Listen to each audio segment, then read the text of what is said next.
একটা মারবেন 10টা আসবো, 10টা মারবেন লক্ষ আসবো। সারা দেশের মানুষ, মা বাপ সব একসাথে। ওদের সন্তানকে মানুষ করার জন্য আমাদের কাছে শিক্ষকদের কাছে পাঠিয়েছিল। কি জবাব দিব? আমার তো কোনো মুখ নাই, আমি শিক্ষক, আমার ভাষা নাই। তাদের কাছে হাত জোর করে মাপ চেয়ে নিরাপত্তা দিতে পারি নাই, নিরাপত্তা দিতে পারি নাই। মনে হয় রাস্তায় শহীদ হয়ে গেলে বুঝি এই লজ্জা আমার কিছুটা থাকে।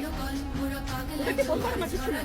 আমি হিসাব করি, বলেন আমি হচ্ছে গিয়ে জঙ্গি, আরো বলেন না যারাই প্রতিবাদ করছে জঙ্গি। হ্যাঁ, 71-এর সময় জঙ্গি এক যদি চেহারা অমল হয়, 24-এর জঙ্গির চেহারা এরকম হবে। তাহলে দল করলেই কেন, দল করেন এটা স্বীকৃতি দিতে হবে। দল করলে ক্ষতি কি? অধিকারই তো চাচ্ছি, সাধারণ মানুষের অধিকার চাচ্ছি। ক্ষতি কি? কেন বারবার আমাদেরকে এই কথাটা শুনতে হয়? এই বিভাজনের সুযোগ তো তারা বারবার নিয়েছে।